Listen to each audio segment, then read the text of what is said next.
ನಮಸ್ಕಾರ ರೈತ ಬಂದರೆ ಇವತ್ತು ನಾವು ಕೃಷಿಯಲ್ಲಿ ಬಹುಮುಖ್ಯವಾಗಿ ಯಾವ್ಯಾವ ರೀತಿ ಅಂಶಗಳು ಇರಬೇಕು ಅನ್ನೋದ್ರ ಬಗ್ಗೆ ಮಾತಾಡ್ಲಿಕ್ಕೆ ಬಂದಿದ್ದೀವಿ. ಸೊ ಈ ವಿಡಿಯೋ ನಿಮ್ಗೆ ಇಷ್ಟ ಆದರೆ ಲೈಕ್ ಮಾಡಿ, ಸಬ್ಸ್ಕ್ರೈಬ್ ಮಾಡಿ ಮತ್ತು ಶೇರ್ ಮಾಡಿ. ಸೊ ಇದನ್ನು ಕ್ಯಾಮ್ರಾಮ್ಯಾನ್ ಆಗಿ ನನ್ನ ಮಗಳೇ ಮಾಡ್ತಿದ್ದಾಳೆ. ಆ ಕಾರಣದಿಂದ ನೋಡಿ, ಈ ವಿಡಿಯೋ ಕ್ವಾಲಿಟಿ ಆಗಲಿ ಏನೇ ಆಗಲಿ ನಿಮ್ಗೆ ಇಷ್ಟ ಆಯ್ತಂದರೆ ಲೈಕ್ ಮಾಡಿ, ಸಬ್ಸ್ಕ್ರೈಬ್ ಮಾಡಿ ಮತ್ತು ಶೇರ್ ಮಾಡಿ. ನನ್ನ ಮಗಳ ಹೆಸರು ಅನುಷ್ಕಾ ಅಂತೇಳಿ. ಬನ್ನಿ ಈಗ ಶುರು ಮಾಡೋಣ. ಸೊ ಈಗ ನಾವು ಯಾವುದೇ ಒಂದು ಕೃಷಿ ಮಾಡಬೇಕಾದ್ರೆ ನಾವೇನು ಮಾಡ್ತೀವಿ, ಆಧುನಿಕ ಕೃಷಿ ಮತ್ತು ಸಾಂಪ್ರದಾಯಿಕ ಕೃಷಿ ಅಂತ ಎರಡು ಭಾಗದಲ್ಲಿ ನಾವು ಕೃಷಿನ ಡಿವೈಡ್ ಮಾಡ್ಕೋತೀವಿ. ಒಂದು ಆಧುನಿಕ ಕೃಷಿಲಿ ಏನಪ್ಪ ಅಂತಂದು ಮಾಡ್ತೀವಿ ಅಂದರೆ ರಾಸಾಯನಿಕಗಳೇ ಯಥೇಚ್ಛವಾಗಿ ಬಳಕೆ ಮಾಡ್ತಿದ್ದೀವಿ. ಅದರಲ್ಲೂ ರಾಸಾಯನಿಕ ಅಂತಂದರೆ ಕೇವಲ ನೈಟ್ರೋಜನು, ಫಾಸ್ಫರಸ್ಸು, ಪೊಟ್ಯಾಶು ಆ ಕಾಂಬಿನೇಷನ್ ಇರೋಂಥ ವಿವಿಧ ಬೇರೆ ಬೇರೆ ತರಹದ ಗೊಬ್ಬರಗಳನ್ನ ನಾವು ಯಥೇಚ್ಛವಾಗಿ ಫೋಕಸ್ ಮಾಡಿ ಬಳಸ್ತಾ ಇದ್ದೀವಿ. ಅದು ಸರಿಯಾದ ಒಂದು ಕ್ರಮನ, ಅಥವಾ ಈ ಹಿಂದೆ ನಾವು ಏನು ಮೊದಲು ಮಾಡ್ತಿದ್ವಲ್ಲ, ಸಗಣಿ ಗೊಬ್ಬರ ಬಳಸ್ತಿದ್ವಿ ಯಥೇಚ್ಛವಾಗಿ, ಕುರಿ ಗೊಬ್ಬರ, ಕೋಳಿ ಗೊಬ್ಬರ, ಈ ಥರ ಗೊಬ್ಬರಗಳನ್ನ ಬಳಸಿ ಮಾಡ್ತಾಯಿದ್ವಿ. ಅದು ಸರಿಯಾದಂಥ ಒಂದು ಕ್ರಮನ. ಅಥವಾ ಯಾವ ಒಂದು ಕಾರಣದಿಂದ ನಮಗೆ ಈಗ ಇತ್ತೀಚಿನ ದಿನಗಳಲ್ಲಿ ಇಳುವರಿ ಕಡಿಮೆ ಆಗಿದೆ, ಅಥವಾ ಯಾವೊಂದು ಕಾರಣದಿಂದ ನಮ್ಮ ಈ ಭೂಮಿ ಭಾಳಷ್ಟು ರೈತರ ಮಣ್ಣುಗಳು ಸವಳಾಗ್ತಾ ಇದ್ದಾವೆ, ಮತ್ತು ಭಾಳಷ್ಟು ಜನರ ಭೂಮಿಲಿ ಜೀವವನ್ನು ಕಳ್ಕೊಂಡ್ಬಿಟ್ಟಿದೆ. ಯಾವ ಕಾರಣಗಳಿಂದ ಜೀವ ಕಳ್ಕೊಂಡಿದೆ, ಯಾಕೆ ನಾವು ಮತ್ತೆ ಅದನ್ನು ಜೀವನ ಮತ್ತೆ ತುಂಬಿಸ್ಬೋದಾ, ಆಗುತ್ತಾ ಅಥವಾ ಆಗಲ್ವಾ ಅನ್ನೋದ್ರ ಬಗ್ಗೆ ಇವಾಗ ಒಂದು ಸಮರ್ಪಕವಾಗಿ ಒಂದು ವಿಚಾರಗಳನ್ನ ನಾವು ಹೇಳಿಕ್ಕೆ ಬಂದಿದ್ದೀವಿ. ಕೃಷಿಲಿ ಅಂದ ತಕ್ಷಣ ನಾವೇನು ಮಾಡ್ತೀವಿ, ಆಗಲೇ ಹೇಳ್ದಂಗೆ ಎರಡು ರೀತಿಲಿ ಕೆಲಸ ಮಾಡ್ತಿದ್ದೀವಿ. ಬಹಳ ಮುಖ್ಯವಾದಂಥ ಆಯಾಮಗಳನ್ನ ನಾವು ಬಿಟ್ಟಿದ್ದೀವಿ. ಬಹಳ ಮುಖ್ಯವಾಗಿ ನಾವು ಕೃಷಿಲಿ ಅಳವಡಿಸ್ಕೊಳ್ಳೇಬೇಕಾದಂಥ ವಿಚಾರಗಳನ್ನ ನಾವು ಮಾಡ್ತಿಲ್ಲ. ಆ ಕಾರಣದಿಂದ ನಮ್ಮ ಕೃಷಿಲಿ ಭಾಳಷ್ಟು ಸಮಸ್ಯೆಗಳು ಬರ್ತಾಯಿದೆ. ಈಗ ನೋಡಿರಿ, ಒಂದು ಕೃಷಿಲಿ ಸಾವಯವ ಗೊಬ್ಬರಗಳನ್ನೇ ಬಳಸಿ ಮಾಡುವಂಥ ಒಂದು ಕೃಷಿ ಸಾವಯವ ಕೃಷಿ ಅಂತ ಕರಿತೀವಿ. ಇನ್ನೊಂದು ರಾಸಾಯನಿಕಗಳನ್ನ ಬಳಸಿ ಮಾಡುವಂಥ ಕೃಷಿನ ರಾಸಾಯನಿಕ ಕೃಷಿ ಅಂತ ಕರಿತೀವಿ. ಈ ಸಾವಯವದಲ್ಲಿ ಮತ್ತು ರಾಸಾಯನಿಕದಲ್ಲಿ ಮುಖ್ಯವಾಗಿ ಬಿಟ್ಟಿರೋಂಥ ವಿಚಾರಗಳ ಬಗ್ಗೆ ನಾವು ಇವತ್ತು ಚರ್ಚೆ ಮಾಡಲಿಕ್ಕೆ ಬಂದಿದ್ದೀವಿ. ಸಾವಯವ ರೈತರು ಏನು ಮಾಡ್ತಾರೆ, ಸೊ ಅವ್ರೇನು ಮಾಡ್ತಾರೆ, ಒಂದು ಸಾವಯವ ಕೃಷಿ ಅಂದರೆ ಒನ್ಲಿ ಕೋಳಿ ಗೊಬ್ಬರ, ಕುರಿ ಗೊಬ್ಬರ ಅಥವಾ ದನದ ಗೊಬ್ಬರ ಹಾಕ್ತಾರೆ, ಮುಗಿದೋಯ್ತು. ಸೊ ಅದರಿಂದ ನಮ್ಮದು ಕೃಷಿ ಆಯ್ತಪ್ಪ, ಇದರಿಂದ ನಾವು ಹಾಕಿದರೆ ನಮಗೆ ಸಾವಯವ ಕೃಷಿ ಆಗ್ತದೆ, ಇಲ್ಲಿಂದ ಭೂಮಿ ಹಾಳಾಗೋದಿಲ್ಲ, ಜೊತೆಗೆ ನಮಗೆ ಆದಾಯ ಭಾಳ ವರ್ಷಗಳು ಬೇಕು ಬರಲಿಕ್ಕೆ. 1 ವರ್ಷ, 2 ವರ್ಷ, 3 ವರ್ಷ ಅಥವಾ 4 ವರ್ಷ, ಕೆಲವೊಬ್ಬರು 10 ವರ್ಷಗಳಾದರೂ ಇನ್ನೂರು ಆದಾಯ ಬರ್ತಿಲ್ಲ. ಅದಕ್ಕೆ ಕಾರಣಗಳೇನು, ಯಾವ ಕಾರಣಗಳಿಂದ ಮಾಡ್ತಿದ್ದಾರೆ? ಸಾವಯವ ಮಾಡೋರು ಒನ್ಲಿ ಕೆಲವೊಬ್ಬರು ಗೊಬ್ಬರಗಳನ್ನ ಹಾಕಿ ಬಿಟ್ಬಿಡ್ತಾರೆ. ಇನ್ನು ಕೆಲವೊಂದು ರೀತಿ ವರ್ಗದ ಜನಗಳಿದ್ದಾರೆ, ಅವರು ಸಾವಯವ ಅಂದರೆ ಏನು ಅಂದ್ಕೊಂಡ್ಬಿಟ್ಟಿದ್ದಾರೆ ಅಂದರೆ, ಒಂದು ಕಲ್ಚರ್ಗಳನ್ನ ಬಳಸ್ಕೊಂಡವ್ರೆ ಸಾವಯವ ಗೊಬ್ಬರ ಸಾವಯವ ಆಗಿಬಿಡ್ತದೆ ಅಂತ. ಅಂದರೆ ಇಲ್ಲಿ ಎರಡು ವೇದಗಳಿದ್ದಾವೆ. ಒಂದು ಸಾವಯವ ಗೊಬ್ಬರಗಳು ಅಂದರೆ ಸಾವಯವ ಗೊಬ್ಬರ ಅಷ್ಟೇ, ಅದು ಆಹಾರ ಆಗಿಲ್ಲ ಇನ್ನು, ಅದು ಸಾವಯವದ ಒಂದು ಸಾಮಗ್ರಿಗಳು ಅಂತ ಕರಿತೇವೆ ನಾವು. ಇಂಗ್ಲೀಷಲ್ಲಿ ಮೆಟೀರಿಯಲ್ ಅಂತ ಕರಿತೇವೆ, ಕನ್ನಡದಲ್ಲಿ ಸಾಮಗ್ರಿಗಳು. ಈ ತಿಪ್ಪೆ ಗೊಬ್ಬರ, ಕೋಳಿ ಗೊಬ್ಬರ, ಕುರಿ ಗೊಬ್ಬರ ಅದು ಸಾವಯವದ ಒಂದು ಸಾಮಗ್ರಿಗಳಷ್ಟೇ, ಅವು ಇಮಿಡಿಯೇಟಾಗಿ ಆಹಾರವಾಗಿ ಇರೋದಿಲ್ಲ. ಆ ಆಹಾರವಾಗಿ ಕನ್ವರ್ಷನ್ ಆಗಬೇಕಂದ್ರೆ ಮುಖ್ಯವಾಗಿ ಈ ಜೀವಾಣುಗಳು ಭಾಳ ಮುಖ್ಯ. ಈ ಜೀವಾಣುಗಳು ಇಲ್ಲ ಅಂತಂದರೆ ನೀವು ಏನೇ ಸಾವಯವ ಗೊಬ್ಬರ ಕೊಟ್ಟರು ಕೆಲಸ ಮಾಡೋದಿಲ್ಲ. ಈ ಜೀವಾಣುಗಳಿದ್ದರೆ ಮಾತ್ರ ಇದ್ರ ಕೆಲಸ ದುಪ್ಪಟ್ಟು ಮಾಡಿಸುವಂಥದ್ದು. ಈ ಜೀವಾಣುಗಳನ್ನ ನಾವು ಕೆಲವೊಬ್ರು ಏನು ಮಾಡ್ತಾರೆ, ಒಂದು ಆಕರವಲ್ಲಿ ಗೊಬ್ಬರಗಳ್ನ ಹಾಕ್ತಾರೆ, ಸಾವಯವ ಕೃಷಿ ಅಂತಾರೆ. ಈ ಕೃಷಿಲಿ ಏನಾಗ್ತದೆ ಅಂದರೆ, ನೀವು ಗೊಬ್ಬರ ಹಾಕಿ ಅದು ಗಾಳಿ, ಮಳೆ ಮತ್ತು ಬೆಳಕು ಇದ್ರಗಳಿಂದ ವಿಕಸಿತಗೊಂಡು ಅಲ್ಲಿ ಹ್ಯೂಮಸ್ ತಯಾರಾಗಿ, ಆ ಹ್ಯೂಮಸ್ಸಲ್ಲಿ ಜೀವಾಣುಗಳು ಉಟ್ಕೊಂಡು ಆ ಜೀವಾಣುಗಳು ಈ ಗೊಬ್ಬರನ ತಿಂದು ಗಿಡಗಳಿಗೆ ಸಪ್ಲೈ ಮಾಡಬೇಕಂದ್ರೆ ಟೈಮ್ ತೊಗೊಳ್ತದೆ. ಯಾವಾಗ ಆ ಟೈಮ್ ತೊಗೊಳ್ತದೆ ಆಗ ನಿಮ್ಮ ಗಿಡಗಳು ಬೆಳವಣಿಗೆಯಲ್ಲಿ ಕುಂಠಿತ ಆಗ್ತದೆ. ಬೆಳವಣಿಗೆ ಯಾವಾಗ ಕುಂಠಿತ ಆಗ್ತದೆ, ಇಳುವರಿಲಿ ಕಡಿಮೆ ಆಗ್ತದೆ. ನೀವು ಸಾವಯವ ಅಂತ ಒಂದು ಜಸ್ಟ್ ಒಂದು ಹ್ಯಾಪಿನೆಸ್ಗೆ ನೀವು ಮಾಡ್ಕೋಬೋದು. ಬಟ್ ಏನಪ್ಪ ಅಂದರೆ, ನೀವು ಜೀವಾಣುಗಳನ್ನ ಬಿಟ್ಟು ಮಾಡಿದಾಗ ಕೃಷಿ ಅನ್ನೋದು ಆದಾಯ ಇರೋದಿಲ್ಲ, ಆದಾಯ ಕಡಿಮೆ ಇರ್ತದೆ. ಹಾಗೇನಾಗ್ತದೆ, ಭಾಳಷ್ಟು ಜನಕ್ಕೆ ಕೃಷಿಲಿ ಬೇಜಾರಾಗಿಬಿಡ್ತಾರೆ. 1-2 ವರ್ಷ 3 ವರ್ಷ ಸಾವಯವ ಕೃಷಿ ಅಂತ ಭಾಳ ಉತ್ಸಾಹದಲ್ಲಿ ಮಾಡ್ತಾರೆ. 4ನೇ ವರ್ಷಕ್ಕೆ ಯಾವ ಸಾವಯವನೇ ಬೇಡ, ಏನೂ ಬೇಡಪ್ಪ, ನಮ್ಗೆ ಆದಾಯ ಬಂದರೆ ಸಾಕು ಅನ್ನೋ ಒಂದು ಕೃಷಿ ಲೆವೆಲ್ಗೆ ರೈತರ ಮೈಂಡ್ಸೆಟ್ಟು ಚೇಂಜ್ ಆಗಿದೆ. ಈ ಥರ ಭಾಳಷ್ಟು ಜನ ರೈತರು ನೋಡಿದ್ದೀನಿ. ಭಾಳಷ್ಟು ಜನ ರೈತರು ಆ ಥರ ಹೇಳಿಕೆ ಕೊಟ್ಟು ಸಹ ಕೃಷಿ ಪದ್ಧತಿಗಳನ್ನ ಬದಲಾವಣೆ ಮಾಡ್ಕೊಂಡಿದ್ದಾರೆ. ಈ ಥರ ಆಗಬಾರ್ದು. ಹೊಸ ಸಾವಯವ ಕೃಷಿ ಮಾಡೋರಿಗೆ ಇದು ಒಂದು ಒಳ್ಳೆ ಒಂದು ವಿಚಾರ. ನೀವು ಈ ಥರ ತಪ್ಪು ಹಾದಿ ಹಿಡಿದೇ ಇರೋದಕ್ಕೆ ಸಾವಯವ ಕೃಷಿ ಮಾಡೋರು ಜೀವಾಣುಗಳನ್ನ ತಪ್ಪದೇ ಬಳಸಲೇಬೇಕು. ಆ ಜೀವಾಣುಗಳಲ್ಲಿ ಭಾಳಷ್ಟು ಥರದ ಜೀವಾಣುಗಳಿರ್ತದೆ. ಆ ಜೀವಾಣುಗಳ ಬಗ್ಗೆ ಈ ಥರ ಬೇರೆ ಬೇರೆ ವೀಡಿಯೋಗಳಲ್ಲಿ ನಾನು ನಿಮಗೆ ತಿಳಿಸಿರ್ತೀನಿ. ಈ ವಿಡಿಯೋಗಳಲ್ಲಿ ಇದು ಸಂಕ್ಷಿಪ್ತವಾಗಿ ಹೇಳ್ತಾಯಿದ್ದೀನಿ. ಮತ್ತು ಕೆಲವ್ರು ಏನು ಮಾಡ್ತಾರೆ, ಓನ್ಲಿ ಜೀವಾಣುಗಳನ್ನ ಮಾತ್ರ ಕೊಡ್ತಾರೆ. ಈ ಜೀವಾಣುಗಳು ಏನು ಮಾಡ್ತವೆ, ನೀವು ಆಹಾರ ಕೊಡಲಿಲ್ಲ ಇಲ್ಲಿ ಅಂತಂದರೆ ಜೀವಾಣುಗಳು ಏನು ತಿನ್ನಬೇಕು, ಅವಕ್ಕೇನು ತಿನ್ನೋಕ್ಕೇನು ಸಿಗಲಿಲ್ಲ ಅಂದರೆ ಅವು ಯಾವ ರೀತಿ ನಿಮಗೆ ಬೆಳವಣಿಗೆ ಮಾಡ್ತದೆ ಗಿಡಗಳ್ನ. ಹಾಗೆ ಭಾಳಷ್ಟು ಜನ ಏನಂದರೆ ಬರೀ ಕಲ್ಚರ್ಗಳ್ನ ಕೊಡ್ತಾರೆ. ಗೋಕುಪಾಮೃತ ಕಲ್ಚರ್ ಕೊಡ್ತಾರೆ. ನಾವು ಅದ್ರ ಬಗ್ಗೆ ನೆಗೆಟಿವ್ ಹೇಳ್ತಿಲ್ಲ, ಬಟ್ ನೀವಂದರೆ ಈ ಸಾವಯವ ಗೊಬ್ಬರವನ್ನು ಕೊಟ್ಟು ಆಮೇಲಿಂದ ನೀವು ಗೋಕುಪಾಮೃತ ಕೊಡ್ರಿ, ವಂಡರ್ಫುಲ್ಲಿ ವರ್ಕಿಂಗ್. ನೀವು ಬಹಳ ಕಡಿಮೆ ವೆಚ್ಚದಲ್ಲಿ ಅತಿ ಹೆಚ್ಚು ಆದಾಯ ಬರ್ತದೆ ಮತ್ತು ಗಿಡಗಳು ಭಾಳ ಸರ್ವತೋಮುಖ ಚೆನ್ನಾಗಿ ಬೆಳವಣಿಗೆ ಆಗ್ತದೆ. ಇದು ಒಂದು. ಎರಡನೇದು OWDC ಯೂಸ್ ಮಾಡ್ತಾರೆ. ಬರೀ OWDC ಯೂಸ್ ಮಾಡ್ಕೊಂಡು, ಯಾಕಂದ್ರೆ ದುಡ್ಡೇ ಇಲ್ಲ ಅದಕ್ಕೇನು, ₹1 ₹10 20 ಎಷ್ಟು ₹50. ಸೊ ಅದಕ್ಕೆ ನೀವು ದುಡ್ಡು ಕೊಟ್ಬಿಟ್ರೆ ಅಷ್ಟು ಆಗಿಬಿಟ್ರೆ ನಮ್ಗೆ ಇಷ್ಟೊಂದು ಬಂದುಬಿಡ್ತದಲ್ಲಪ್ಪ, ಆ ರೆಗ್ಯುಲರ್ ಕೊಟ್ಕೊಂಡವ್ರೆ ನಮ್ಗೆ ಅದೇ. ಅವೆಲ್ಲ ಏನಂದರೆ ಸುಮ್ಮನೆ 4 ಜನಕ್ಕೆ ಹೇಳ್ಕೊಳ್ಳಿಕ್ಕೆ ಅಷ್ಟೇ. ಆದರೆ ನಿಮಗೆ ನಿಮ್ಮ ಆತ್ಮ ಗೊತ್ತಿರ್ತದೆ ಅದು ಎಷ್ಟು ನೀವು ಇನ್ಕಮ್ ಬರ್ತಿರ್ತದೆ ಎಷ್ಟಿಲ್ಲ ಅಂತೇಳಿ. ಹಾಗೆ ನಿಮ್ಮ ಆದಾಯ ಚೆನ್ನಾಗಿ ಆಗಬೇಕಂದ್ರೆ ಸೊ ಯಾವುದೇ ಕಾರಣಕ್ಕೂ ಸಾವಯವ ಗೊಬ್ಬರಗಳ ಜೊತೆಗೆ ಜೀವಾಣುಗಳನ್ನ ಬಳಸ್ರಿ. ನಿಮ್ಗೆ ಆದಾಯನೂ ಹೆಚ್ಚಾಗ್ತದೆ, ನಿಮಗೆ ಸಾವಯವ ಕೃಷಿ ಮಾಡಿದ್ದಕ್ಕೂ ಇಮಿಡಿಯೇಟಾಗಿ ರಿಸಲ್ಟ್ ಬರ್ತದೆ. ಇದು ಒಂದಾಯಿತು. ಜೀವಾಣುಗಳು ಇಲ್ಲಿ ಭಾಳ ಮುಖ್ಯ, ಸಾವಯವ ಗೊಬ್ಬರ ಭಾಳ ಮುಖ್ಯ. ಅದೇ ರೀತಿ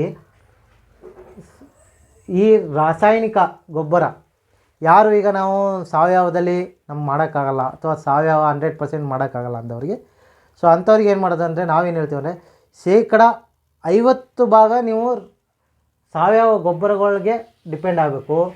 ಅದರಲ್ಲಿ ಒಂದು 10-15% ಮಾತ್ರ ನೀವು ರಾಸಾಯನಿಕಗೆ ಒಳಗಾದಂದರೆ, ರಾಸಾಯನಿಕ ಅಂದ್ರೆ ಏನಿಲ್ಲ, ಇದೇನಪ್ಪ ಅಂದರೆ ನಿಮ್ಗೆ ಯಾವುದೋ ನ್ಯಾಚುರಲಾಗಿ ಸಿಗ್ತಿಲ್ವೋ ಅದನ್ನು ಆರ್ಟಿಫಿಷಿಯಲಾಗಿ ಸ್ವಲ್ಪ ಪ್ರಮಾಣದಲ್ಲಿ ಗಿಡಗಳಿಗೆ ಪೋಷಕಾಂಶಗಳನ್ನ ಕೊಡೋದಕ್ಕೆ ನಾವು ರಾಸಾಯನಿಕ ಅಂತೀವಿ ಅಷ್ಟೇ. ರಾಸಾಯನಿಕ ಭೂಮಿ ಹಾಳಾಗುತ್ತಂತಲ್ಲ. ಆದರೆ ನೀವು ಬಳಸುವಂಥ ಗೊಬ್ಬರಗಳಲ್ಲಿ ರಾಸಾಯನಿಕ ಅಂಶಗಳು ಅಂದರೆ ಭೂಮಿಗೆ ಹಾನಿಕಾರಕ ಮಾಡುವಂಥ ಕೆಲವೊಂದು ಸಾಲಿಡ್ ಇರ್ತವೆ. ಅಂದರೆ ಕೆಲವೊಂದು ಮೂಲ ಏನಂತಾರೆ ಅದಕ್ಕೆ ಕ್ಯಾರಿಯರ್ ಅಂತ ಕರಿತೀವಿ ಇಂಗ್ಲೀಷಲ್ಲಿ. ಅಂದರೆ ಅದಕ್ಕೆ ಜೋಡಿಸುವಂಥ ಕೆಲವೊಂದು ವಸ್ತುಗಳು, ಕಚ್ಚಾ ವಸ್ತುಗಳು ಇರ್ತವಲ್ಲ, ಅದು ಮಣ್ಣಿಗೆ ಹಾನಿ ಮಾಡ್ತದೆ. ಆ ಮಣ್ಣಿಗೆ ಹಾನಿ ಮಾಡೋದ್ರಿಂದ ನಿಮಗೆ ಈ ಎಲ್ಲ ಸಮಸ್ಯೆಗಳು ಸೃಷ್ಟಿಯಾಗ್ತವೆ. ಮಣ್ಣು ಬರಡಾಗೋದು ಅಥವಾ ನಿಮಗೆ ಮಣ್ಣಲ್ಲಿ ಉಸಿರಾಟ ಕಡಿಮೆ ಆಗೋದು, ಇದರಿಂದ ಏನಾಗ್ತದೆ ಬೇರೆ ಬೇರೆ ಸಮಸ್ಯೆಗಳು. ಹಾಗೆ ನಾವೇನು ಹೇಳ್ತೀವಿ, ನೀವು 15-20% ರಾಸಾಯನಿಕ ಬಳಸಿದ್ರೆ ಸಾಕು. ಸಾವಯವ ಗೊಬ್ಬರ ಬಳಸಿ 15-20% ನೀವು ರಾಸಾಯನಿಕ ಗೊಬ್ಬರ, ಅದರಲ್ಲಿ NPK ಜೊತೆಗೆ ನೀವು ಜೀವಾಣುಗಳು, ಈ ಒಂದು 3 ಕಾಂಬಿನೇಷನ್ ಮಾಡ್ಕೊಂಡ್ರೆ ನಿಮ್ಗೆ ಆದಾಯ ಅನ್ನೋದು ಸಹ ಇಮಿಡಿಯೇಟಾಗೆ ಬರ್ತದೆ, ರಿಸಲ್ಟ್ ಇಮಿಡಿಯೇಟೇ ಬರ್ತದೆ, ಭಾಳ ಲೇಟ್ ಆಗೋದಿಲ್ಲ. ಮತ್ತು ಇನ್ನೊಂದೇನಪ್ಪ ಅಂದರೆ ರಾಸಾಯನಿಕ ಅಷ್ಟೇ ಬಳಸ್ತಿದ್ದಾರೆ. NPK ಒಂದು ಗಿಡಕ್ಕೆ ಬರೀ NPK ಅಷ್ಟೇ ಮುಖ್ಯವಾಗಿರೋದಿಲ್ಲ. NPK ಒಂದು ಮುಖ್ಯ ಹೆಚ್ಚಾಗಿ ತೆಗೆದುಕೊಳ್ಳುವಂಥ ಒಂದು ನ್ಯೂಟ್ರಿಯೆಂಟು. ಆದರೆ ಸಣ್ಣ ಪುಟ್ಟ ಮೈಕ್ರೋ ನ್ಯೂಟ್ರಿಯೆಂಟ್ ಇಲ್ಲ ಅಂತಂದರೆ ನಿಮಗೆ ಇದು ಉಪಪೋಷಕಾಂಶಗಳು ಅಂತ ಕರಿತೀವಿ ನೋಡಿ, ಇವು ಇಲ್ಲ ಅಂತಂದರೆ ನಿಮಗೆ ಭಾಳಷ್ಟು ಇದನ್ನು ನಿಮಗೆ NPK ಯಾವುದು ಅಪ್ಟೇಕೇ ಆಗೋದಿಲ್ಲ. ಉದಾಹರಣೆಗೆ ಉಪಪೋಷಕಾಂಶಗಳಲ್ಲಿ ಜಿಂಕ್, ZN, ಜಿಂಕ್ ಇಲ್ಲ ಅಂತಂದರೆ ನಿಮಗೆ ನೈಟ್ರೋಜನ್, ಇದು ನೈಟ್ರೋಜನ್ ಅಪ್ಟೇಕ್ ಆಗಲ್ಲ, ಫಾಸ್ಫರಸ್ ಅಪ್ಟೇಕ್ ಆಗಲ್ಲ, ಮತ್ತು ಪೊಟ್ಯಾಷ್ ಅಪ್ಟೇಕ್ ಆಗಲ್ಲ. ಜಿಂಕ್ ಅಪ್ಟೇಕ್ ಆಗಲಿಲ್ಲ, ನೈಟ್ರೋಜನ್ ಅಪ್ಟೇಕ್ ಆಗಲ್ಲ. ಯಾವಾಗ ನಿಮ್ಗೆ ನೈಟ್ರೋಜನ್ ಅಪ್ಟೇಕ್ ಆಗಲ್ಲ, ಆಗ ನಿಮಗೆ ಫಾಸ್ಫರಸ್ಸು ಪೊಟ್ಯಾಷ್ ಎರಡೂ ಅಪ್ಟೇಕ್ ಆಗಲ್ಲ. ಹಾಗಾಗಿ ಜಿಂಕ್ ಅನ್ನೋದು ಭಾಳ ಮುಖ್ಯವಾದಂಥ ಒಂದು ನ್ಯೂಟ್ರಿಯೆಂಟು. ಮತ್ತು ಜಿಂಕು ಎಷ್ಟು ಮುಖ್ಯನೋ ಈ ಮ್ಯಾಂಗನೀಸ್ ಏನಿದೆಯಲ್ಲ, ಮ್ಯಾಂಗನೀಸು ಸಹ ಒಂದು ಉತ್ತಮ ಒಂದು ಪೋಷಕಾಂಶ. ಈ ಮ್ಯಾಂಗನೀಸ್ ಏನು ಮಾಡ್ತದೆ, ಗಿಡದ ಸರ್ವತೋಮುಖ ಬೆಳವಣಿಗೆಗೆ ಕೆಲಸ ಮಾಡ್ತಿದ್ದು. ನಿಮಗೆ ಇದು ಮೈಕ್ರೋನ್ಯೂಟ್ರಿಯೆಂಟ್ ಭಾಳ ಕಡಿಮೆ ಪ್ರಮಾಣದಲ್ಲಿ ಬೇಕು. ಆದರೆ ಇದು ಒಂದು ಚೆನ್ನಾಗಿ ಅವೈಲೇಬಲ್ ಇದ್ದರೆ, ಜಿಂಕ್ ಅವೈಲೇಬಲ್ ಇದ್ದು ಮ್ಯಾಂಗನೀಸ್ ಅವೈಲೇಬಲ್ ಇದ್ದರೆ ಗಿಡದ ಬೇರೆ ಬೆಳವಣಿಗೆ ಆಗಿರ್ಬೋದು, ಗಿಡದ ಕಾಂಡ ಆಗಿರ್ಬೋದು, ರೆಂಬೆ ಕೆಂಬುಗಳಾಗಿರ್ಬೋದು, ಹೂವುಗಳಾಗಿರ್ಬೋದು, ಭಾಳ ಚೆನ್ನಾಗಿ ಸೆಟ್ಟಿಂಗ್ ಮಾಡಿಕೊಡ್ತದೆ. ಸೊ ಇದು ಚೆನ್ನಾಗಿತ್ತಂದರೆ, ಮತ್ತು ಬಹಳ ಮುಖ್ಯವಾಗಿ ನಮಗೆ ಏನು ಭಾಳ ಮುಖ್ಯವಾಗಿ ಬೇಕಾಗಿರೋದು ಸಿಲಿಕಾನ್ ಅಂತೇಳಿ. ಈ ಸಿಲಿಕಾನ್ ಏನು ಮಾಡ್ತದಲ್ಲ ಭಾಳ ಮುಖ್ಯವಾದಂಥ ಕೆಲಸ ಮಾಡ್ತದೆ. ನಾವು ಈ ಸಿಲಿಕಾನ್ ಬಗ್ಗೆ ಯಾರೂ ಮಾತಾಡೋದೇ ಇಲ್ಲ. ಭಾಳಷ್ಟು ಜನ ಮೈಕ್ರೋನ್ಯೂಟ್ರಿಯೆಂಟಲ್ಲಿ ಸಿಲಿಕಾನು, ಕಾಪರ್ ಬಗ್ಗೆ ಯಾರು ಭಾಳಷ್ಟು ಜನ ಮಾತಾಡೋದಿಲ್ಲ. ಈ ಸಿಲಿಕಾನ್ ಏನಿದೆಯಲ್ಲ ಭಾಳ ಒಂದು ಮುಖ್ಯವಾದಂಥ ಒಂದು ಮೈಕ್ರೋನ್ಯೂಟ್ರಿಯೆಂಟ್. ಈ ಮೈಕ್ರೋನ್ಯೂಟ್ರಿಯೆಂಟ್ ಏನು ಮಾಡ್ತದೆ ಅಂದರೆ, ಇಲ್ಲಿ ನಾನು ಈಗ ತೋರಿಸ್ತಾ ಇದ್ದೀನಿ ಕೆಲವೊಂದು ಸೂಕ್ಷ್ಮಾಣುಜೀವಿಗಳು, ಎರೆಹುಳ ಆಗಿರ್ಬೋದು, ಬೇರೆ ಬೇರೆ ಸೂಕ್ಷ್ಮಾಣುಜೀವಿಗಳು, ಕಣ್ಣಿಗೆ ಕಾಣದಿರುವಂಥ ಪ್ರೋಟೋಜೋವಾ, ಬ್ಯಾಕ್ಟೀರಿಯಾ, ಫಂಗೈ, ಈ ಥರ ಏನು ಸೂಕ್ಷ್ಮಾಣುಜೀವಿಗಳು ಇರ್ತಾವಲ್ಲ, ಸೊ ಈ ಸೂಕ್ಷ್ಮಾಣುಜೀವಿಗಳು ಏನು ಮಾಡ್ತವೆ, NPKನ ಅಪ್ಟೇಕ್ ಮಾಡಿ ಗಿಡಗಳು ಸಪ್ಲೈ ಮಾಡುವಂಥ ಸೂಕ್ಷ್ಮಾಣುಜೀವಿಗಳು. ಈ ಸೂಕ್ಷ್ಮಾಣುಜೀವಿಗಳಿದ್ದರೆ ಮಾತ್ರ ನಿಮಗೆಲ್ಲ ಮೈಕ್ರೋನ್ಯೂಟ್ರಿಯೆಂಟು ಮ್ಯಾಕ್ರೋನ್ಯೂಟ್ರಿಯೆಂಟ್ ಕೆಲಸ ಮಾಡೋದು. ಮತ್ತು ಇದೊಂದು ನೀವು ತಿಳ್ಕೊಳ್ಳಿ, ಯಾವುದೇ ಕಾರಣಕ್ಕೂ ನೀವು ಕೊಟ್ಟಂಥ ಕೆಮಿಕಲ್ ಗೊಬ್ಬರಗಳನ್ನ ನೇರವಾಗಿ ಯಾವುದೇ ಗಿಡಗಳು ತೊಗೊಳ್ಳೋದಿಲ್ಲ. ಅದು ತೊಗೊಳ್ಬೇಕಂದ್ರೆ ಒಂದು ಮೀಡಿಯಾ ಬೇಕೇ ಬೇಕು. ಆ ಮೀಡಿಯಾನೇ ಸೂಕ್ಷ್ಮಾಣುಜೀವಿಗಳು. ಈ ಸೂಕ್ಷ್ಮಾಣುಜೀವಿಗಳು ಇರೋದ್ರಿಂದ ಮಾತ್ರ ನಿಮಗೆ ಈಗೇನು ಇಳುವರಿ ಬರ್ತಿದೆ ಅಲ್ಪ ಸ್ವಲ್ಪ, ಅದು ನಮ್ಮ ಭೂಮಿಲಿ ಇರುವಂಥ ಆರ್ಗ್ಯಾನಿಕ್ ಕಾರ್ಬನ್ 0.1%, 2% ಏನು ಹೇಳ್ತೀವಲ್ಲ, ಈ ಇರೋ ಕಾರಣದಿಂದ ಬರ್ತಾ ಇರೋದು. ನಾವೇನು ಹೇಳ್ತೀವಿ ಅಂದರೆ, ನೀವು ಸೂಕ್ಷ್ಮಾಣುಜೀವಿಗಳನ್ನ ಹೆಚ್ಚಿಗೆ ಮಾಡಿ, ರಾಸಾಯನಿಕ ಗೊಬ್ಬರ ಬಳಸೋದು ಬೇಡ ಅನ್ನಲ್ಲ. ಹಾಗೆ ಸೂಕ್ಷ್ಮಾಣುಜೀವಿಗಳು ಏನು ಕಡಿಮೆ ಆಗ್ತವೆ ಅದನ್ನು ನೀವು ಹೆಚ್ಚಿಗೆ ಮಾಡಿಕೊಂಡ್ರೆ, ಈಗಂತೂ ಆರ್ಟಿಫಿಷಿಯಲಾಗಿ ಭಾಳಷ್ಟು ಕಂಪ್ನಿಗಳು ಸಿಗ್ತಾಯಿದ್ದಾವೆ. ಮತ್ತು ಕೆಲವೊಂದು ಕಂಪ್ನಿಗಳು ಪೇಟೆಂಟ್ ಟೆಕ್ನಾಲಜಿ ಇದೆ, ನೀವು ರಾಸಾಯನಿಕ ಜೊತೆಗೂ ಸಹ ಬಳಸ್ಬೋದಂಥ ಸೂಕ್ಷ್ಮಾಣುಜೀವಿಗಳು ಅವೈಲೇಬಲ್ ಇದೆ. ಈ ಥರ ಸೂಕ್ಷ್ಮಾಣುಜೀವಿಗಳನ್ನ ಬದುಕಲಿಕ್ಕೆ ನಿಮಗೆ ಸಿಲಿಕಾನ್ ಏನಿದೆಯಲ್ಲ, ಈ ಸಿಲಿಕಾನ್ ಭಾಳ ಮುಖ್ಯವಾಗಿ ಒಂದು ಕೆಲಸ ಮಾಡ್ತದೆ. ಇಲ್ಲಿ ನೋಡಿ, ಇಲ್ಲೊಂದು ಶೆಲ್ಟರ್ ಥರ ಮಾಡಿದ್ದೆ ನಾನು. ಅದು ಗಿಡದ ಸುತ್ತ ಏನು ಮಾಡ್ತದೆ, ಈ ಸಿಲಿಕಾನು ಸೂಕ್ಷ್ಮಾಣುಜೀವಿಗಳಿಗೆ ಬದುಕಲಿಕ್ಕೆ ಒಂದು ಮನೆ ಮಾಡಿಕೊಡ್ತದಲ್ಲಿ. ಯಾವಾಗ ಸಿಲಿಕಾನಿಂದ ಮನೆ ಸೃಷ್ಟಿಯಾಗುತ್ತೋ ಆಗ ಸೂಕ್ಷ್ಮಾಣುಜೀವಿಗಳು ಸಹ ಹೇರಳವಾಗಿ ಚೆನ್ನಾಗಿ ಬದುಕ್ತವೆ. ಯಾವಾಗ ಸೂಕ್ಷ್ಮಾಣುಜೀವಿಗಳು ಹೇರಳವಾಗಿ ಚೆನ್ನಾಗಿ ಬದುಕ್ತದೆ, ನೀವು ಗಾಳಿ ಏನು ಉಸಿರಾಡಲಿಕ್ಕೆ ಏನು ಗಾಳಿ ಬೇಕಲ್ಲ, ಭೂಮಿಯಿಂದ ಹೊರಗಡೆ ವಾತಾವರಣದಿಂದ ಭೂಮಿಗೆ ಬರ್ತದೆ, ಭೂಮಿ ಇದ್ದಿಂದ ಕೆಟ್ಟ ಗಾಳಿ ಹೊರಗಡೆಗೆ ಹೋಗ್ತದೆ. ಆವಾಗ ನಿಮ್ಮ ಭೂಮಿ ಮಣ್ಣು ಬೇರುಗಳಿಗೆ ಯಾವುದೇ ರೀತಿ ರೋಗ ರುಜಿನಗಳು ಬರೋದಿಲ್ಲ. ಅದ್ರ ಜೊತೆಗೆ ಇನ್ನೊಂದು ಬಹಳ ಮುಖ್ಯವಾಗಿ ಅಂದರೆ, ಈಗ ಮಳೆ ಭಾಳ ಆಗ್ತಾಯಿದೆ. ಎಲ್ಲರ ಚಿಂತೆನಪ್ಪ, ಹೊಲದಲ್ಲಿ ನೀರು ನಿಂತ್ಕೊಂಡ್ಬಿಟ್ಟಿದೆ, ನೀರು ನಿಂತಿರೋದ್ರಿಂದ ನಮಗೆ ಗಿಡಗಳು ಬೆಳವಣಿಗೆ ಆಗೋಲ್ಲ, ಗಿಡ ಕೊಳೆ ರೋಗವೇ ಗಿಡ ಸತ್ತೋಗ್ತದೆ ಅಂತೇಳಿ. ನೀವು ಎಲ್ಲಿವರೆಗೆ ಈ ಒಂದು ವಾತಾವರಣ ಸೃಷ್ಟಿ ಮಾಡೋದಿಲ್ವೋ, ಉದಾಹರಣೆ ಈ ಸೂಕ್ಷ್ಮಾಣುಜೀವಿಗಳನ್ನ ಬಳಸಿದ್ರೆ, ಈ ಸೂಕ್ಷ್ಮಾಣುಜೀವಿಗಳಂತ ಎರೆಹುಳುಗಳನ್ನ ಜಾಸ್ತಿ ಮಾಡ್ತವೆ. ಈ ಎರೆಹುಳುಗಳೇನು ಮಾಡ್ತವೆ, ಬೇರೆ ಬೇರೆ ರೀತಿ ಜೀವಿಗಳನ್ನ ಜಾಸ್ತಿ ಮಾಡ್ತದೆ. ಅದೇ ರೀತಿ ಹಾವು, ಇಲಿ, ಈ ಥರ ಎಲ್ಲ ಜೀವಿಗಳು ಜಾಸ್ತಿ ಆದಾಗ ಭೂಮಿ ಒಳಗಡೆ ರಂಧ್ರಗಳು ಸೃಷ್ಟಿಯಾಗ್ತದೆ. ಈ ರಂಧ್ರಗಳು, ಎರೆಹುಳ ನಿಮ್ಗೇನಿಲ್ಲ ಅಂದರೂ 50 ಅಡಿ ಗಂಟನೂ ಸಹ ಏನು ಈ ರಂಧ್ರಗಳಿಂದ ಏನು ರಂಧ್ರಗಳು ಆಗ್ತವೆ, ಇದರಿಂದ ಏನಾಗ್ತದೆ, ನೀವು ಎಷ್ಟೇ ಮಳೆ ಆಗಲಿ ಭೂಮಿ ಮೇಲೆ, ನಿಮ್ಮ ಭೂಮಿಲಿ ಜೀವಾಣುಗಳು ಸಾಕಷ್ಟು ಜೀವಾಣುಗಳಿದ್ದು ಆರ್ಗ್ಯಾನಿಕ್ ಕಾರ್ಬನ್ ಇತ್ತಂದರೆ, ಒಂದು ನಯಾಗರ ಫಾಲ್ಸ್ನ ಏನು ನೀರು ತುಂಬ್ತದಲ್ಲ, ಅಷ್ಟು ನೀರು ಇಂಗಿಸುವಂಥ ಕೆಪಾಸಿಟಿ ನಿಮ್ಮದು 1 ಎಕರೆ ಲ್ಯಾಂಡ್ ಇರ್ಬೋದು, ಅರ್ಧ ಎಕರೆ ಇರ್ಬೋದು, 10 ಎಕರೆ ಇರ್ಬೋದು, 20 ಎಕರೆ ಇರ್ಬೋದು, ಅಷ್ಟು ನಿಮಗೆ ನೀರು ಇಂಗ್ತದೆ. ನೀವು ಎಲ್ಲಿಗಂಟ ಈ ಸೂಕ್ಷ್ಮಾಣುಜೀವಿಗಳನ್ನ ಹೆಚ್ಚಿಗೆ ಮಾಡ್ಕೊಳ್ಳಲ್ಲ, ಅಲ್ಲಿಗಂಟ ನಿಮಗೆ ಈ ಸಮಸ್ಯೆಗಳು ಇದ್ದೇ ಇರ್ತದೆ. ಹಾಗಾಗಿ ಮೈಕ್ರೋನ್ಯೂಟ್ರಿಯೆಂಟಲ್ಲಿ ಸಿಲಿಕಾನು ಭಾಳ ಮುಖ್ಯ ಪಾತ್ರ ವಹಿಸ್ತದೆ. ಸೂಕ್ಷ್ಮಾಣುಜೀವಿಗಳಿಗೆ ಬದುಕಲಿಕ್ಕೆ ಒಂದು ವಾತಾವರಣ ಸೃಷ್ಟಿ ಮಾಡ್ತದೆ. ಅದೇ ರೀತಿ ಜಿಂಕ್, ಮೈಕ್ರೋನ್ಯೂಟ್ರಿಯೆಂಟ್ ನೀವು ಕೊಡೋದ್ರಿಂದ ಮೇನ್ NPKಗಳು ಅಪ್ಟೇಕ್ ಆಗ್ತದೆ. ಮತ್ತು ಮ್ಯಾಂಗ್ನೀಸ್ ಇರೋದ್ರಿಂದ ಗಿಡದ ಸರ್ವತೋಮುಖ ಬೆಳವಣಿಗೆ ಚೆನ್ನಾಗಾಗ್ತದೆ. ಅದೇ ರೀತಿ ಮೆಗ್ನೀಷಿಯಮ್ ಸಲ್ಫೇಟ್ ಇರೋದ್ರಿಂದ ಎಲೆಗಳು ಹಸಿರಾಗಿರ್ತದೆ. ಯಾವಾಗ ಎಲೆಗಳು ಹಸಿರಾಗಿರ್ತದೆ ಆಗ ದ್ಯುತಿ ಸಂಶ್ಲೇಷಣೆ ಕ್ರಿಯೆ ಹೆಚ್ಚಾಗ್ತದೆ. ಯಾವಾಗ ದ್ಯುತಿ ಸಂಶ್ಲೇಷಣೆ ಕ್ರಿಯೆ ಹೆಚ್ಚಾಗ್ತದೆ, ಆಹಾರ ತಯಾರಿಕೆ ಪ್ರಮಾಣದಲ್ಲಿ ಹೆಚ್ಚಿಗೆ ಆಗ್ತದೆ. ಗಿಡಗಳು ಒಳ್ಳೆ ನಿಮಗೆ ಕ್ವಾಲಿಟಿ ಹೂವು, ತರಕಾರಿ ಎಲ್ಲ ಚೆನ್ನಾಗ್ತದೆ. ಮತ್ತು ಇನ್ನೊಂದು ನಾನು ಹೇಳಿದೆ, ಈ ಥರ ಜೀವಾಣುಗಳು ನಿಮ್ಗೇನು ಇರ್ತದಲ್ಲ, ಈ ಜೀವಾಣುಗಳು ಏನು ಮಾಡ್ತದೆ, ಇದರಲ್ಲಿ ಒಳ್ಳೆಯವು ಕೆಟ್ಟವು ಎಲ್ಲ ರೀತಿ ಜೀವಾಣುಗಳಿರ್ತದೆ. ಈ ನಿಮಗೆ ರೋಗ ಬರ್ತಿದೆ ಅಂದರೆ ಕೆಟ್ಟ ಜೀವಾಣುಗಳಿಂದ, ನಿಮಗೇನೋ ಒಂದು ಒಳ್ಳೇದಾಗ್ತಿದೆ ಅಂದರೆ ಒಳ್ಳೆ ಜೀವಾಣುಗಳಿಂದ. ಈ ಕೆಟ್ಟ ಜೀವಾಣುಗಳನ್ನ ತಿನ್ನಲಿಕ್ಕೆ ಒಳ್ಳೆ ಜೀವಾಣುಗಳು ಇರ್ತದೆ. ಉದಾಹರಣೆಗೆ ನಿಮಗೆ ಡೊಣ್ಣೆ ಹುಳ ತಿನ್ನಲಿಕ್ಕೆ ಮೆಟ್ರೈಸಮ್ ಅನ್ನೋ ಒಂದು ಜೀವಾಣು ಇರ್ತದೆ. ಅದೇ ಡೊಣ್ಣೆ ಹುಳ ತತ್ತಿನ ತಿನ್ನಲಿಕ್ಕೆ ಬೆವಿರೆ ಬಿಸಿನ ಅಂತ ಇನ್ನೊಂದು ಜೀವಾಣು ಇರ್ತದೆ. ಆ ಥರ ಬೇರೆ ಬೇರೆ ಜೀವಾಣುಗಳು, ಭಾಳಷ್ಟು ಜೀವಾಣುಗಳು ಮಣ್ಣಿನಲ್ಲಿ ಎಲ್ಲ ರೀತಿ ಜೀವಾಣುಗಳು ಇರ್ತದೆ.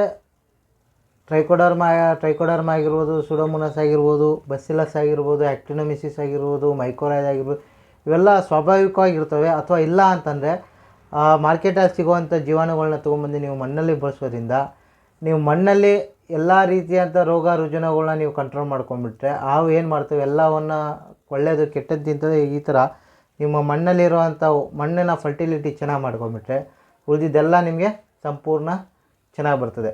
ಮತ್ತು ಈ ಸಮಗ್ರವಾಗಿ ನಾವು ಹೇಳ್ದಂಗೆ ಒಂದು ರಾಸಾಯನಿಕ, ನಂತರ ಮತ್ತು ಸಾವಯವ ಗೊಬ್ಬರಗಳು, ಸಾವಯವ ಪದಾರ್ಥಗಳು, ಮತ್ತು ಸೂಕ್ಷ್ಮಾಣು ಜೀವಾಣುಗಳು, ಮತ್ತು ಮೈಕ್ರೋನ್ಯೂಟ್ರಿಯೆಂಟು, ಮತ್ತು ಇನ್ನೊಂದು ಏನಾದರೂ ಬಯೋಸ್ಟಿಮ್ಯುಲೆಂಟು. ಈಗಿನ ಇದರಲ್ಲಿ ಏನಪ್ಪ ಅಂದರೆ ಬಯೋಸ್ಟಿಮ್ಯುಲೆಂಟ್ ಯಥೇಚ್ಛವಾಗಿ ಬಳಸ್ತಾ ಇದ್ದಾರೆ. ಬಯೋಸ್ಟಿಮ್ಯುಲೆಂಟ್ ಅಂದರೆ ಏನಪ್ಪ, ಫೆಲ್ವಿಕ್ ಆ್ಯಸಿಡ್ಡು, ಹ್ಯೂಮಿಕ್ ಆ್ಯಸಿಡ್ಡು, ಮತ್ತು ಅಮಿನೋ ಆ್ಯಸಿಡ್ಡು, ಮತ್ತು ಪ್ರೋಟೀನ್ ಹೈಡ್ರೋಸ್ಲೇಟು, ಸೀವಿಡ್ ಎಕ್ಸ್ಟ್ರಾಕ್ಷನು. ಅದಷ್ಟು ಕೊಟ್ಟರೆ ಮಾತ್ರ ನಿಮಗೆಲ್ಲನೂ ಇಮಿಡಿಯೇಟಾಗಿ ಚೆನ್ನಾಗಿ ಬರ್ತಂತಲ್ಲ, ಅದು ಒಂದು ಭಾಗ ಅಷ್ಟೇ. ಅದು ಒಂದು ಏನಂತೆ ನಾವು ಒಂದು ಉತ್ತೇಜಕಗಳು ಅಂತ ಕರಿತೀವಿ. ಹೆಂಗೆ ನಾವು ಟೀ ಕುಡಿದಾಗ ಒಂಥರ ನಮ್ಗೆ ಆಹ್ಲಾದಕರ ಒಂದು ಮೈಂಡ್ ಫ್ರೆಶ್ ಆಗ್ತದೋ, ಹಾಗೆ ಬಯೋಸ್ಟಿಮ್ಯುಲೆಂಟ್ ಏನಂದರೆ ನಿಮ್ಗೆ ಆ ಥರ ಒಂದು ಗಿಡಗಳಲ್ಲಿ ಒಂದು ಸ್ಟಿಮ್ಯುಲೇಷನ್ ಮಾಡ್ತೀವಿ, ಗಿಡಗಳು ಆರೋಗ್ಯವಾಗಿ ಚೆನ್ನಾಗಿ ಎನರ್ಜಿಟಾಗಿ ಬೆಳೀಲಿಕ್ಕಷ್ಟೇ. ಮತ್ತು ಅದೇ ಸಂಪೂರ್ಣ ಆರೋಗ್ಯ ಅಲ್ಲ. ಅದು ಒಂದು ಸ್ವಲ್ಪ ದಿನ ನಿಮಗೆ ಚೆನ್ನಾಗಿ ಬರ್ತದೆ, ಆಮೇಲಿಂದ ಅದನ್ನಷ್ಟೇ ಕುಡ್ಕೊಂಡು ಉಳಿದಿದ್ದೇನು ನೀವು ಕೊಡಲಿಲ್ಲ ಅಂದರೆ ಅಗೇನ್ ನೀವು ಫಾರ್ಮಿಂಗಲ್ಲಿ ಫೇಲ್ಯೂರ್ ಆಗ್ತೀರಿ. ಹಾಗಾಗಿ ನಾವೇನು ಹೇಳ್ತೀವಿ, ಎಲ್ಲವನ್ನು ಬಳಸಿ, ಎಲ್ಲನೂ ಸಮರ್ಪಕವಾಗಿ ಎಷ್ಟೆಷ್ಟು ಪ್ರಮಾಣದಲ್ಲಿ ಬಳಸಬೇಕು ಅದನ್ನು ನೀವು ತಿಳ್ಕೊಂಡ್ರೆ ನಿಮ್ಮ ವ್ಯವಸಾಯದಲ್ಲಿ ಕಡಿಮೆ ಖರ್ಚಲ್ಲಿ ಹೆಚ್ಚು ಆದಾಯನ ನೀವು ಮಾಡಬೇಕು. ಇದಕ್ಕೆ ನೀವು ಅಗ್ರಿಕಲ್ಚರ್ ಸಂಪೂರ್ಣವಾಗಿ ಬೇಕಾಗಿರೋ ಒಂದು ಸಂಕ್ಷಿಪ್ತವಾಗಿ ಹೇಳೋದಂದರೆ ಈ 4 ಅಂಶಗಳು ಭಾಳ ಮುಖ್ಯ. ಈ 4 ಅಂಶಗಳನ್ನ ನೀವು ತೊಗೊಂಡು ವ್ಯವಸಾಯ ಮಾಡಿದ್ರೆ ನೀವು ಸಕ್ಸಸ್ನ ಆರಾಮಾಗಿ ಭಾಳ ಫಾಸ್ಟಾಗಿ ಕಡಿಮೆ ಅವಧಿಯಲ್ಲಿ ಕಡಿಮೆ ಖರ್ಚಲ್ಲಿ ಹೆಚ್ಚು ಆದಾಯ ಮತ್ತು ಹೆಚ್ಚು ಇಳುವರಿನ ತಗೊಳ್ಬೋದು. ಮತ್ತೊಂದು ಸಲ ನಿಮಗೆ ಈ ವಿಡಿಯೋ ಇಷ್ಟ ಆದರೆ ಲೈಕ್ ಮಾಡಿ, ಸಬ್ಸ್ಕ್ರೈಬ್ ಮಾಡಿ ಮತ್ತು ಶೇರ್ ಮಾಡಿ. ಧನ್ಯವಾದಗಳು.